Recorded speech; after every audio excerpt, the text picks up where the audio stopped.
Rahayu, Rahayu, Rahayu. Ketemu lagi dengan saya, Teddy Wahyono, di channel tempat mengenal keris dan pusaka Nusantara lainnya dengan akal sehat dan hati terbuka. Nah, kali ini saya akan membahas tentang tosan aji atau pusaka yang berukuran kecil atau jimatan ya. Seperti ini. Nah, ini berukuran kecil juga. Seperti ini juga, ini berukuran kecil dan seperti ini. Nah, sekaligus nanti juga akan saya bahas. Jadi, apakah ini ada hubungannya dengan ilmu-ilmu legendaris yang ada di Indonesia ya, dalam tanda kutip ilmu gaib. Misalnya contoh ilmu sirep, ilmu santet gitu. Dan nanti akan saya bahas ya, rahasia dari kayak ilmu sirep dan ilmu santet, dan mungkin ada beberapa yang belum tahu. Nah, sebelum saya bahas, buat teman-teman yang belum subscribe, silahkan subscribe dulu biar tidak ketinggalan informasi dari channel ini. Dalam dunia tosan aji seperti perkerisan atau tombak itu memiliki beberapa ukuran. Ada yang ukurannya besar ya, di atas ukuran normal. Kalau dalam keris disebut corok. Lalu ada yang berukuran normal. Berukuran normal. Berikutnya yang di bawah normal atau tanggung ya, yang tanggung. Agak kecil. Kalau dalam perkirisan disebut patrem ya. Yang terakhir adalah yang berukuran kecil atau yang paling kecil. Biasanya setelapak tangan gini, segini. Ini ukuran kecil. Nah, ini termasuk kecil. Ini disebut ukuran jimatan, keris, tombak gitu, atau pusaka lain seperti ini juga jimatan gitu loh. Nah, ini juga jimatan ukurannya. Jadi semuanya itu jadi entah yang berukuran kecil apapun bentuknya, entah itu yang keris seperti ini ya. Ini. Jadi ini sama ya. Jadi ini tempat lipat juga, dari tempat lipat. Tempat lipat. Jadi bukan kuningan atau besi cetak, bukan. Jadi cara pembuatannya sama seperti pembuatan pusaka pada umumnya. Bahannya pun sama, cuman ukurannya lebih kecil. Jadi sama kayak ini juga. Jadi, nah ini juga sudah pernah saya bahas ya. Sudah pernah saya bahas. Kalau yang keris tadi itu tinggalan eyang saya. Terus ada yang seperti ini, contoh yang menur. Nah ini menur. Ini juga sudah pernah bahas ya tentang menur ya. Jadi banyak sekali kalau kita di Nusantara sini, terutama di Jawa, itu pusaka-pusaka berukuran jimatan, sama kayak ini. Nah, ini nanti tak jelaskan sekilas. Jadi kalian teman-teman lihat, jadi ini memang sudah cukup tua ya ini. Ini sudah cukup tua. Kalau ini pamornya terlihat ya, walaupun nggak terlihat jelas putih gitu, tapi dari alurnya, kalau digambar di samping ini, teman-teman bisa melihat ini pamornya adalah jenis pamor buntel mayat, ada yang disebut gubet.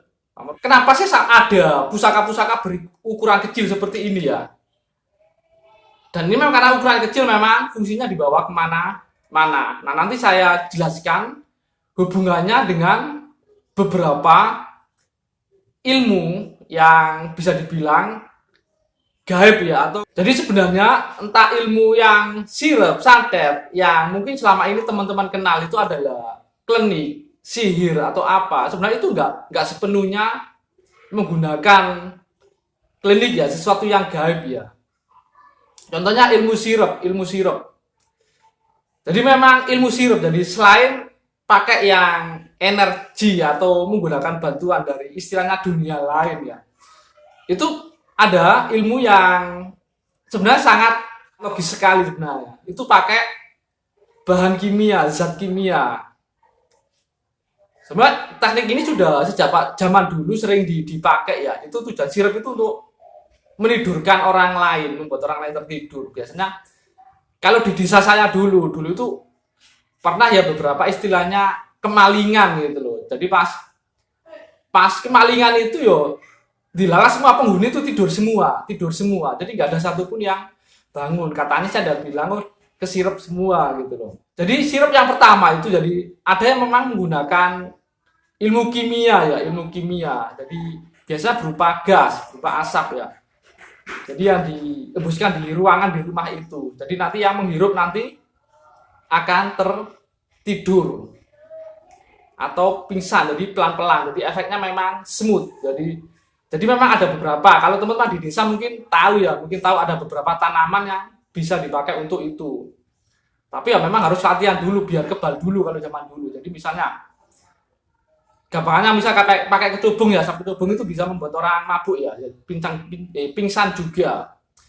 Itu kalau nggak latihan, bisa-bisa waktu kalian kasih asap di dalam rumah, kalian masuk juga menghirup, bisa ikut tidur juga gitu. Jadi nggak lucu gitu. Makanya jadi harus kebal dulu. Itu. Jadi harus dibuat dirinya kebal dulu. Jadi jangan sampai terpengaruh atau sangat terpengaruh dengan zat itu. Sebenarnya ada zat lain yang sebenarnya efektif juga ya, yang efektif, yang nggak terdeteksi sebenarnya gitu loh. Terus yang dua ilmu sirup ada lagi yang istilahnya pakai energi, yang memang juga perlu latihan juga, perlu kekuatan batin yang lebih juga itu.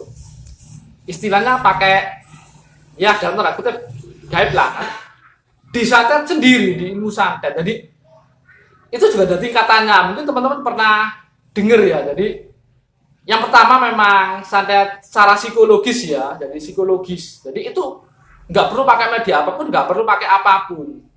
Cukup bisa pakai kata-kata aja ya, kata-kata semacam ancaman gitu loh. Jadi memang beberapa orang itu memang ada yang cukup bisa dipengaruhi dengan kata-kata aja. Jadi diteror secara psikologis. Jadi walaupun dia nggak sakit, dibilang kamu disantet gini-gini disantet, nanti si korban ini berpikir bahwa dia memang seperti itu, sedang disantet, sedang sakit itu, padahal aslinya enggak. Jadi tersugesti itu loh. Nah itu yang pertama. Jadi memang ada, memang harus milih. Makanya kadang-kadang itu kalau dalam ilmu Jawa ada ilmu tentang weton ya, itu juga bisa dijelaskan karakter atau sifat. Itu juga salah satu ilmu titen itu. Jadi memang ada beberapa yang memang dalam tanda kutip tipe orang yang mudah dipengaruhi gitu loh. Jadi kalau kita tahu korbannya seperti ini ya sebenarnya cukup, nggak perlu yang berat-berat, cukup pakai istilahnya santet psikologis istilahnya atau teror psikologis. Yang berikutnya agak berat, itu juga sama kayak dengan ilmu sirup tadi, itu pakai bahan kimia. Dalam hal ini dalam tanda kutip racun. Kalau dalam ilmu kimia sendiri, dan ini memang sering dipraktekkan di dunia modern juga ya. Jadi ada beberapa racun yang tidak terdeteksi, tidak terasa. Bahkan ketika diotopsi pun akan sangat sulit ketahuan gitu loh. Mungkin teman-teman pernah lihat beberapa kasus yang sempat viral ya. Jadi, nah itu jadi seperti itu, santet itu. Jadi yang membunuh tanpa menyentuh. Dan jadi caranya pun juga ada sendiri ya, cara memasukkan ada banyak cara gitu loh. Itu yang dipelajari dalam ilmu spionase modern istilahnya itu. Jadi ini sebenarnya ini kalau zaman dulu disebut ilmu santet sebenarnya. Pakai yang bahan kimia atau racun. Bahkan istilah untuk kalau saat ini yang modern ya semacam kayak bisa jadi virus yang dimodifikasi gitu. Jadi memang santet ini memang konsepnya. Jadi ini cuman menghancurkan si korban itu aja, walaupun dalam jumlah banyak tanpa merusak lingkungannya. Misalnya nggak perlu merusak bangunan, tumbuhan, nggak perlu. Jadi contohnya kalau zaman sekarang misalnya kayak semacam virus ya, virus itu bisa dibilang misalnya bisa dimodifikasi gitu. Menyebar. Nah itu juga kalau zaman dulu itu juga disebut santet gitu loh. Zaman dulu itu seperti itu juga. Jadi kalau zaman dulu disebut santet. Kalau sekarang ya sudah canggih namanya. Tapi caranya seperti itu. Jadi pakai zat kimia, senjata biologis. Jadi itu termasuk santet kalau di era dulu. Nah yang ketiga itu adalah dengan energi juga ya. Pakai bantuan istilahnya energi dari sisi lain lah, dari dunia lain lah, bisa dari jin atau kekuatan gelap lain lah. Kalau zaman dulu disebut sihir ya. Sejak zaman dulu sampai sekarang, yang namanya menggunakan kekuatan sisi lain itu ada tiga unsur. Saya dulu pernah bahas. Jadi ada 3 hal yang bisa mempengaruhi orang lain atau bahkan makhluk lain. Yang pertama adalah kata-kata. Ucapan. Jadi ucapan itu jadi apa yang kalian ucapkan sebenarnya itu bisa membuat orang lain senang, juga bisa membuat orang lain sangat marah, bahkan bisa membuat orang lain membunuh orang lain. Itu kata-kata. Itu untuk orang yang pinter, yang sangat istilah IQ-nya jenius atau gimana kalau zaman dulu, itu dia bisa membuat itu. Jadi kalau kita nyebutnya mantra ya, menjadi sebuah mantra kata-kata. Itu yang unsur pertama. Itu juga adalah berupa tulisan. Tulisan ini juga bisa mempengaruhi orang lain. Tulisan. Walaupun cuma sebuah tulisan ya, sebuah tulisan. Apalagi ditulis dengan gambar tertentu atau apa gitu. Itu berupa tulisan. Kalau zaman dulu mungkin kita nyebutnya ya raja gitu. Kalau di Eropa, di barat sana berupa tulisan kayak simbol tertentu ya, kayak pentagram, dan lain-lain gitu ya. Kalau di sini kita nyebutnya raja ya. Jadi tulisan itu bisa mempengaruhi. Ya sama sebenarnya kalian nulis di medsos itu bully orang atau apa, itu kan nguji orang, walaupun cuma berupa tulisan itu bisa membuat orang lain senang, juga bisa membuat orang lain marah, bahkan sangat marah. Jadi tulisan itu punya kekuatan. Dan sejak zaman dulu memang sudah diketahui dan itu bisa dirumuskan jadi menjadi sesuatu yang bisa mempengaruhi, mungkin mau pakai bantuan energi dari sisi lain atau dunia lain, itu jadi itu bisa. Jadi yang pertama tadi kata-kata atau bahasa kerennya mantra, tulisan, atau kalau di kita kadang-kadang nyebutnya raja atau apalah gitu loh, itu yang kedua, baru kedua. Nah yang ketiga, ini yang ketiga itu simbol. Jadi kalau ada yang digambar ya, jadi ada yang biasa berupa benda tertentu, sama mau di barat, di Nusantara, yang namanya ilmu yang gaib atau yang dalam dulu nyebut dengan sihir, itu pasti simbol. Kalau di sini biasa berupa sebuah pusaka seperti ini ya, atau yang berukuran besar. Jadi dari bahan tertentu yang didoain. Kalau mungkin orang-orang punya dimantrain, sebenarnya itu didoain ya, sehingga punya energi tertentu. Nah, jadi gabungan dari tiga hal itu sebenarnya ya.